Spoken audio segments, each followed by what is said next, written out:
Bom dia, pessoal, aqui é o Dr. Francisco Machado Canhas de Castro, eu sou médico aqui do posto do centro, a unidade de saúde da família Florzinho da Artes, onde o pessoal veio filmar. Sou médico do SAMU 192 e também do Hospital Ana Mariane aqui na cidade. E hoje o pessoal quer falar um pouco do assunto do momento do ano, que é sobre o coronavírus e a doença provocada por ele nessa pandemia que a gente está vivendo. E aliás é por isso que vocês estão me vendo assim e vocês sempre vão me ver assim no trabalho, que é exatamente para evitar que eu pegue ou transmita a doença caso haja pego o vírus e não saiba. O coronavírus ele foi denominado oficialmente, esse que provoca a doença, como o SARS-CoV-2, que é o coronavírus da síndrome respiratória aguda grave 2. Por quê? Porque a gente teve um primeiro coronavírus que também provocou síndrome aguda respiratória grave no passado. E na realidade o coronavírus, o conhecimento que a gente tem dele em relação ao ser humano remonta à década de 60, quando você teve o primeiro registro de um coronavírus conhecido por nós. Ele é um vírus de muito fácil transmissão sobretudo respiratória, mas também pode ser transmitido pela via fecal oral, ou seja, as sujeiras de outras pessoas, como fezes ou urina, existe um potencial de que transmita também. E por essa facilidade de transmitir, qualquer um pode pegar o coronavírus. É só ter contato durante um certo tempo com outra pessoa, emitindo as secreções no ar. Quando eu digo as secreções, não é preciso que a pessoa tussa na sua cara, ou então que a pessoa cuspa, alguma coisa desse tipo, não. A gente falando normalmente, quando está falando em voz alta, a gente emite milhares ou milhões de partículas no ar que a gente nem enxerga.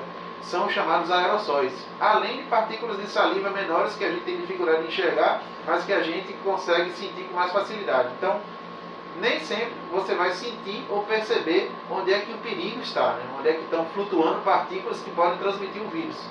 E já existem estudos mostrando que existe esse potencial. E essas partículas que ficam flutuando no ar, por exemplo, quando a pessoa fala alto, ou quando a pessoa tosse ou espirra, se o ambiente não for ventilado, ela pode permanecer viável por umas 3 ou 4 horas. Então a pessoa pode se contaminar sem mesmo saber de onde foi a origem, caso ela compartilhe um ambiente fechado com alguém contaminado e não saiba disso.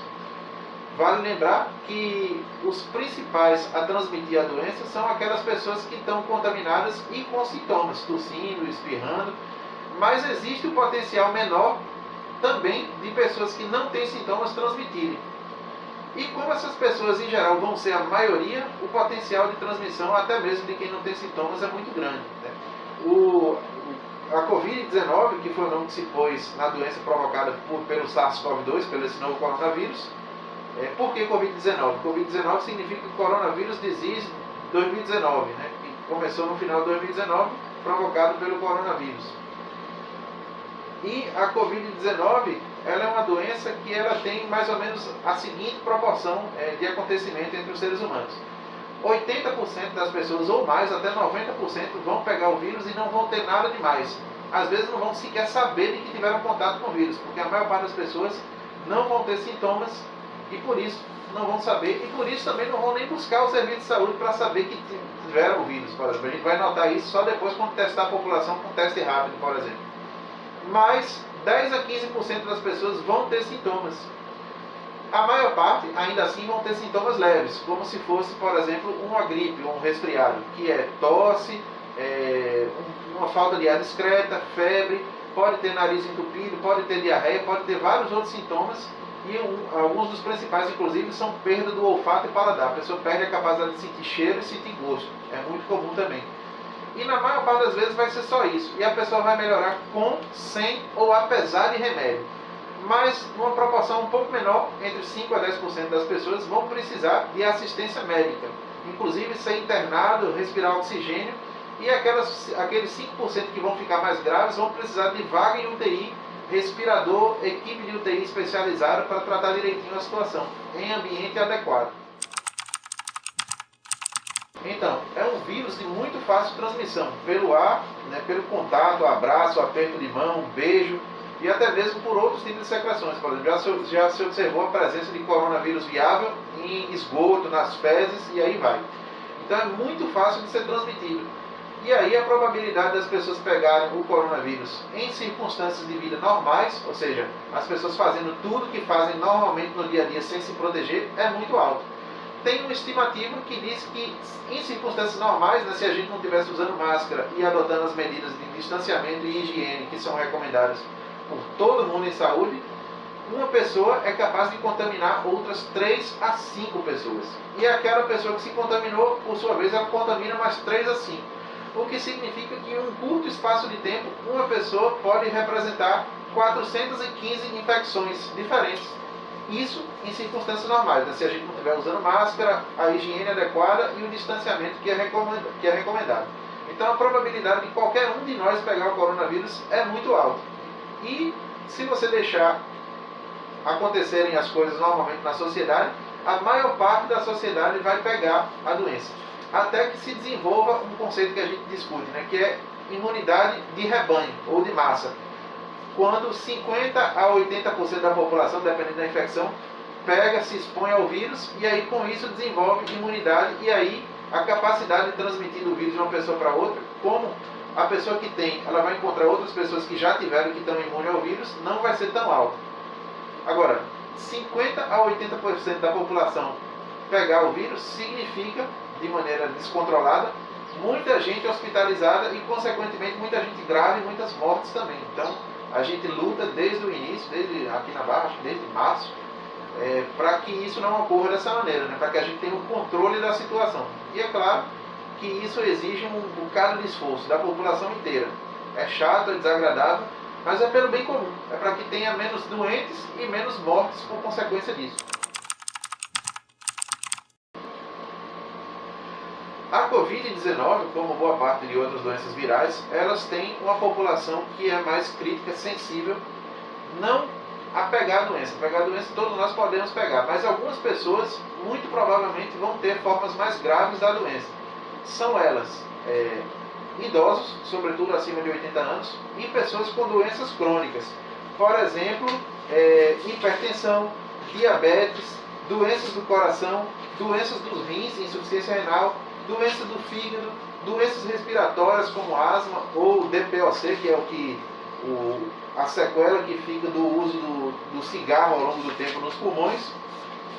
E uma questão importante que foi observada também a partir de um certo tempo, mas já depois do início da pandemia, é que a obesidade também é um fator de risco importante. Tem alguns estudos que mostram que, tirando a idade, que é o fator de risco mais importante, a obesidade seria provavelmente o segundo fator mais importante. Para vocês terem ideia de como isso é importante, acima dos 80 anos, a mortalidade da pessoa que pega a doença, né, o coronavírus e desenvolve a doença, é de cerca de 10 a 15%.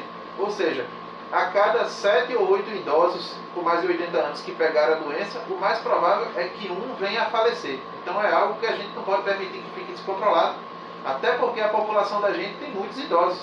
E a gente não pode permitir, de preferência, que ninguém morra ou adoeça. O coronavírus é transmissível pelo ar? Com certeza. Ele, sobretudo, é transmissível pelo ar. Sobretudo, através do contato interpessoal entre as pessoas. Por exemplo, se eu estou falando alto perto de outra pessoa, ou se eu tuço perto de outra pessoa, espirro perto de outra pessoa. Mas essa questão tem um aspecto importante também. Se mesmo eu não estando junto da pessoa tossindo ou emitindo secreções no ar, se ela é transmissível pelo ar. Como ela é transmissível por aerossóis que podem ficar flutuando, viáveis, até por 3 ou 4 horas no ar, sim, ela é transmissível pelo ar. Agora lembre-se, não é para ficar desesperado você aqui e outra pessoa a 50 metros achando que você vai pegar porque ela tem coronavírus. Não é assim que funciona. Normalmente, para ela ser transmissível pelo ar, precisa ser um espaço fechado, onde os aerossóis fiquem lá flutuando e você vai lá e respire aquele inóculo nos aerossóis que estão flutuando no ar. Então, sim, mas também não é de se desesperar achando que você saindo na rua vai pegar no ar a doença. No entanto, se recomenda, a partir de quando você tem a transmissão comunitária no Brasil, isso já faz tempo, que sempre que você saia da sua casa, você use sua máscara, porque a máscara dá uma certa proteção, tanto para você não pegar o vírus, como para as pessoas que pegaram e talvez nem saibam, transmitam esse vírus. Então, como a gente já falou, sim, a pessoa deve usar máscara para se proteger. Aliás, é uma recomendação da Organização Mundial de Saúde, dos médicos em geral e das autoridades sanitárias em geral. A máscara, ela oferece uma proteção a mais.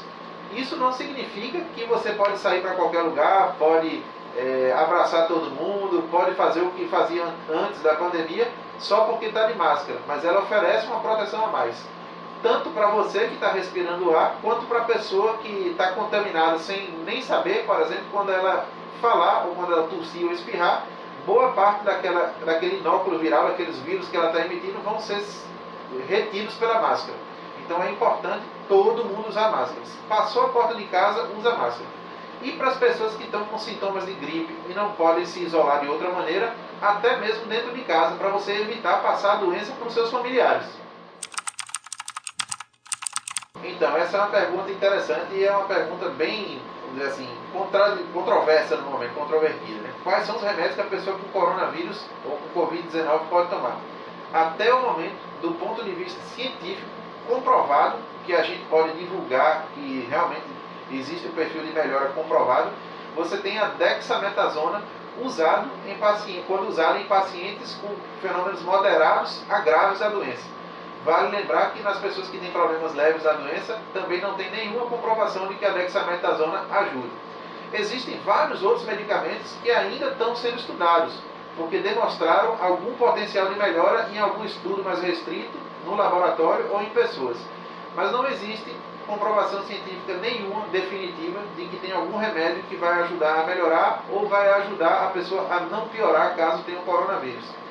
Então, não se pode recomendar que as pessoas saiam para tomar um ou outro remédio.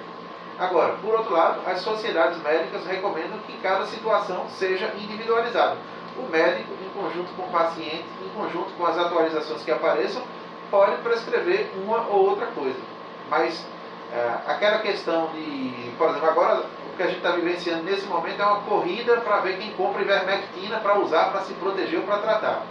No entanto, até o momento não existe nenhum estudo sério, definitivo, grande, que comprove de maneira indiscutível de que isso daí vai fazer alguma diferença no tratamento. Portanto, a gente como médico, seguindo o Código de Ética Médica, não pode recomendar para que as pessoas saiam comprando ou tomando remédio, já que eles ainda não têm comprovação científica definitiva.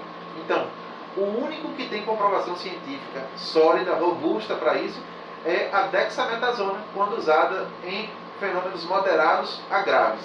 Tirando isso, o restante todo, hidroxicloroquina, azitromicina, ivermectina, ritonavir, lopinavir e outras medicações, tocilizumab, estão sendo estudadas para ver se tem algum efeito. Tem estudos, por exemplo, como o estudo da Oxford, que mostra que a maior parte dessas medicações não tem um efeito definitivo, protetor ou curativo. Então a gente precisa ainda esperar o resultado de mais estudos, né, com mais amostra e com mais solidez, para a gente poder determinar se tem algum remédio específico para isso, que ajude realmente, fora da dexametasona. Por isso mesmo, fica mais importante ainda alertar que as pessoas devem seguir as medidas para não se contaminar umas às outras.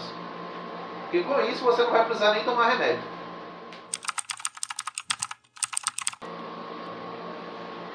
Até o momento, do ponto de vista científico, o tratamento da pessoa com Covid-19 é o isolamento, se afastar das outras pessoas, né, para evitar que ela transmita o vírus, uma boa alimentação, uma boa hidratação e medicações sintomáticas, ou seja, você sentiu dor ou febre, vai tomar alguma medicação, tipo paracetamol ou dipirona.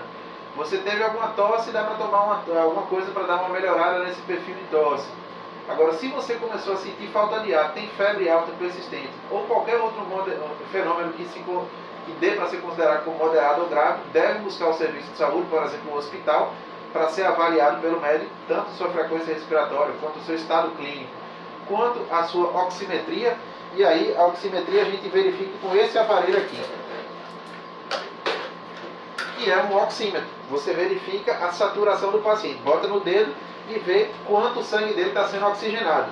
Se tiver abaixo de 95, 94 em ar ambiente, você tem aí um fenômeno mais moderado. Você precisa ficar em observação, usar suplemento de oxigênio, é outra parte do tratamento também, e às vezes alguns métodos ventilatórios pela fisioterapia respiratória para melhorar essa situação. Se a pessoa estiver piorando ou não estiver melhorando satisfatoriamente, talvez precise ir para a UTI e ser submetido a uma intubação para uma máquina respirar pela pessoa.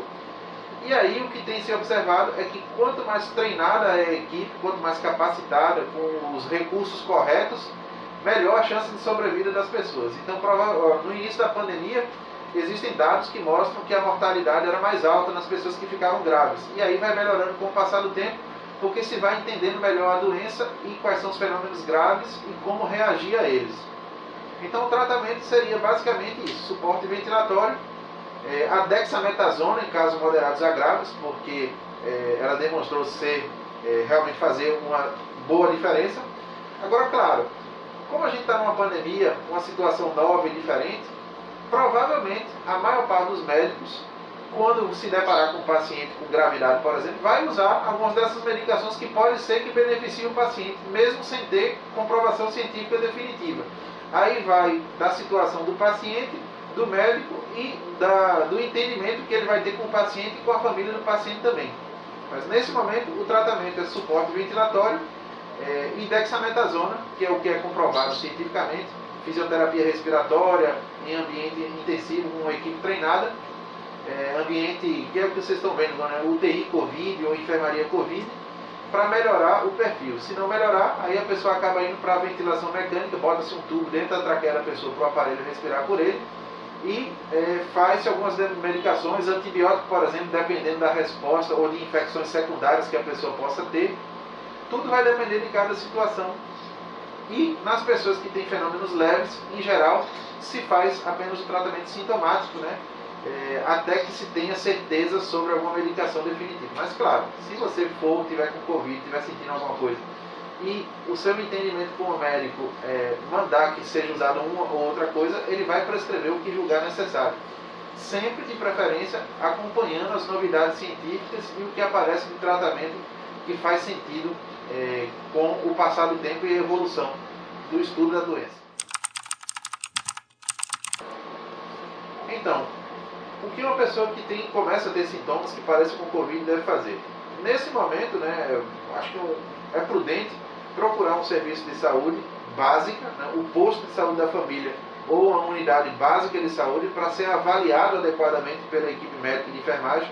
Por quê? Para a gente saber como está a sua capacidade de respiração, se está alterado ou não, para a gente saber como está a sua saturação e se os fenômenos que você está sentindo podem se enquadrar em moderados ou graves e se vão precisar de internamento em hospital ou não. Então, o melhor a fazer quando você começa a sentir alguma coisa é procurar a unidade básica de saúde ou a unidade de saúde da família. A partir daí, o seu caso vai ser notificado e aí a vigilância epidemiológica vai indicar como você deve cumprir o isolamento para evitar que outras pessoas peguem a doença e também como você vai ser testado, ou na hora que está tendo sintomas, e que tipo de teste você vai fazer. Se você vai fazer um PCR, se você vai fazer um teste rápido. Então, mais prudente é procurar um serviço de saúde da sua área, a unidade de saúde da família ou a unidade básica de saúde. Caso você tenha fenômenos moderados a graves, que são febre alta persistente ou falta de ar, aí você deve procurar direto o hospital, para ter um atendimento mais incisivo logo de cara.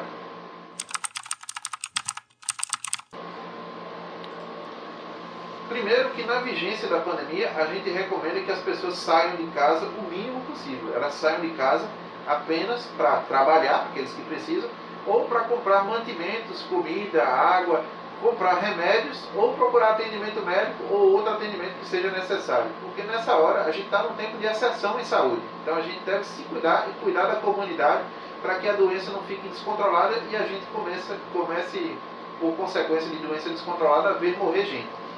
Mas, se você precisa sair para trabalhar, comprar mantimentos, comprar remédios ou procurar atendimento médico ou outro tipo de atendimento, deve, com certeza, usar a máscara assim que passar a porta de casa e carregar algumas máscaras reservas. Por quê? Porque depois de umas 2 horas você usando a máscara de pano, ela fica úmida ou suja e perde a capacidade dela de lhe proteger. Então, se precisar sair, deve usar máscara. E é prudente também que leve um álcool gel, ou então, sempre que puder, higienize as mãos com água e sabão.